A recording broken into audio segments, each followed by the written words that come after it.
নমস্কার আমার প্রিয় ইউটিউবার বন্ধুরা, তোমরা সবাই কেমন আছো? আমি তো খুব ভালোই আছি। তো আজকে হচ্ছে অন্নদা একাদশী। তো এই অন্নদা একাদশী তোমাদের কাছে আমি ব্রত মাহাত্ম্যটা পাঠ করে শোনাচ্ছি। তোমরা কিন্তু অবশ্যই শুনবে। যারা একাদশী পালন করো খুবই ভালো। প্রত্যেকে কিন্তু এই একাদশীটা পালন করতে পারো, ঠিক আছে? তাহলে কিন্তু খুব ভালো ফল দেবে। যদি কেউ জানতে চাও কিভাবে করবে না করবে, আমাকে কমেন্ট করে জানাও। আমি অবশ্যই কিন্তু সেই ভিডিও নিয়ে তোমার সাথে নিয়ে আলোচনা অবশ্যই করবো। তো অন্নদা একাদশীর ব্রত মাহাত্ম্যতে শ্রীকৃষ্ণ কি বলছেন? এই ভাদ্রবতী কৃষ্ণপক্ষে অন্নদা একাদশীর মাহাত্ম্য ব্রহ্মবৈবর্ত পুরাণে বর্ণনা করা হয়েছে। মহারাজ যুধিষ্ঠির বললেন, হে কৃষ্ণ, ভাদ্র মাসের কৃষ্ণপক্ষের একাদশীর নাম কি তা শুনতে আমি অত্যন্ত আগ্রহী। শ্রীকৃষ্ণ বললেন, হে রাজন, আমি সবিস্তারে এই একাদশীর কথা বর্ণনা করছি, আপনি একাগ্রচিত্তে শ্রবণ করুন। ভাদ্রে কৃষ্ণপক্ষে একাদশীকে বলা হয় অন্নদা। এই তিথি সর্ব পাপ বিনাশিনী। যিনি শ্রী হরির অর্চনে এই ব্রত পালন করেন তিনি সর্ব পাপ মুক্ত হন। এমনকি এই ব্রতের নাম শ্রবণে রাশি রাশি পাপ বিদূরিত হয়ে যায়। এই ব্রত প্রসঙ্গে একটি পৌরাণিক ইতিহাস রয়েছে। প্রাচীনকালে হরিশ্চন্দ্র নামে এক নিষ্ঠাপরায়ণ সত্যবাদী চক্রবর্তী রাজা ছিলেন। পূর্ব কর্মফল ও প্রতিজ্ঞার সত্যতা রক্ষায় তিনি রাজ্যভ্রষ্ট হন। অবস্থা এমন হলো যে তিনি নিজের স্ত্রী পুত্র এবং অবশেষে নিজেকেও পর্যন্ত বিক্রি করতে বাধ্য হলেন। হে রাজেন্দ্র, এই পুণ্যবান রাজা চণ্ডালের দাসত্ব স্বীকার করেও সত্য রক্ষার্থে দৃঢ়নিষ্ঠ প্রদর্শন করেছিলেন। তিনি শ্মশানে মৃত ব্যক্তির বস্ত্র কর রূপে গ্রহণ করতেন। এইভাবে তার বহু বছর কেটে গেল। দুঃখসাগরে নিমজ্জিত হয়ে কি করি, কোথায় যাই, কিভাবে এ দুর্দশা থেকে উদ্ধার পাই, এই চিন্তায় তিনি দিনরাত্রি বিভোর হলেন। এমন সময় দৈবক্রমে দুঃখী গৌতম ঋষি রাজার কাছে এলেন। রাজা মুনিকে দর্শন করে ভক্তিভরে প্রণাম করলেন। করজোড়ে তার সামনে দাঁড়িয়ে একে একে নিজের সমস্ত কথা জানালেন।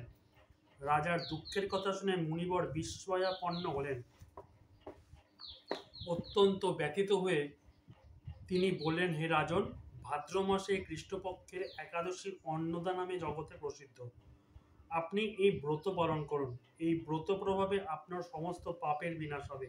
আপনার ভাগ্যবশত আগামী 7 দিন পরে এই তিথির আবির্ভাব হবে। ওই দিন উপবাস থেকে রাত্রি জাগরণ করবেন। এইভাবে ব্রত উদযাপনে আপনার সমস্ত পাপক্ষয় হবে। হে রাজন, আপনার পুণ্য প্রভাবে আমি এখানে এসেছি জানবেন। এই কথা বলে গৌতম মুনি অন্তর্হিত হলেন। এই যে আমরা যে একাদশী করি বা যারা একাদশী করে, এইটা কিন্তু প্রচণ্ড ইম্পর্টেন্ট বা খুবই গুরুত্বপূর্ণ। আমাদের দশমীর দিন নিরামিষ খেতে হবে, একাদশীর দিন নিরামিষ, মহাদ্বাদশের দিন পালন করতে হবে। একটা টাইম থাকে, সেই টাইমের মধ্যে তোমাকে পালন করতে হবে। যে জিনিসগুলো আমরা খাইনি সেই জিনিসের মধ্যে যে কোনো একটা জিনিস খেয়ে, ধরো বিস্কুট খেলাম বা মুড়ি খেলাম, মানে অন্য জাতীয় যে জিনিসগুলো আমরা খাই না সেটা খেয়েই আমাদের কিন্তু পালন করতে হবে। পালনের মন্ত্র আছে, তোমরা যদি জানতে চাও আমি কিন্তু তোমাদের সাথে তোমাদের হেল্প করবো বা সাহায্য করবো, ঠিক আছে? এটা জানানোর চেষ্টা করবো। যদি তোমরা আমাকে যে কমেন্টে জানাও যে আমি এটা জানতে আগ্রহী। আরেকটা জিনিস হচ্ছে, যারা তোমরা একাদশী করে আসছো তারা হয়তো জানো না এটা, যে দশমীর দিন কিন্তু রাত্রেবেলা আমরা কিন্তু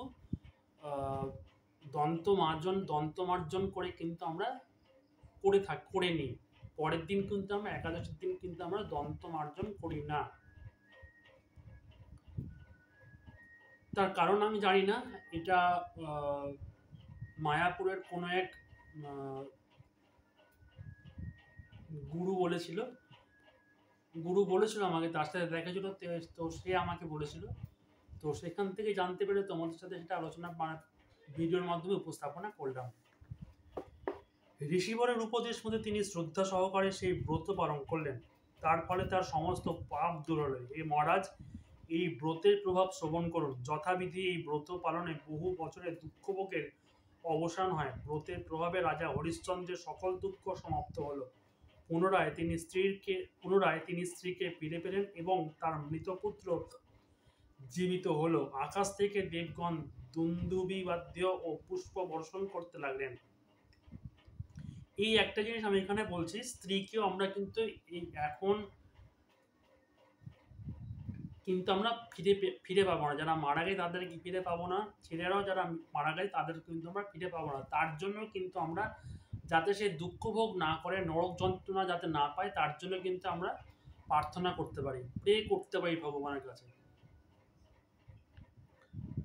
আকাশ থেকে দেবগণ দুন্দুভি বাদ্য ও পুষ্প বর্ষণ করতে লাগলেন।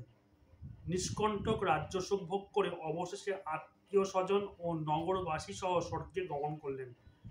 যে মানুষ নিষ্ঠা সহকারে এই ব্রত পালন করেন তিনি শ্রী হরিচরণে ভক্তি লাভ করে অবশেষে দিব্যধামে গমন করেন। এই ব্রতের মাহাত্ম্য পাঠ ও শ্রবণে অশ্বমেধ যজ্ঞের ফললাভ হয়।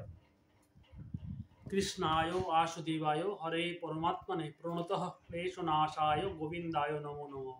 কৃষ্ণ করুণা সিন্ধু দীনবন্ধু জগৎপতে গোপেশ গোপের কান্ত রাধাকান্ত নমস্তুতে। রাধে রাধে রাধে রাধে। জয় গোপাল, জয় গোপাল।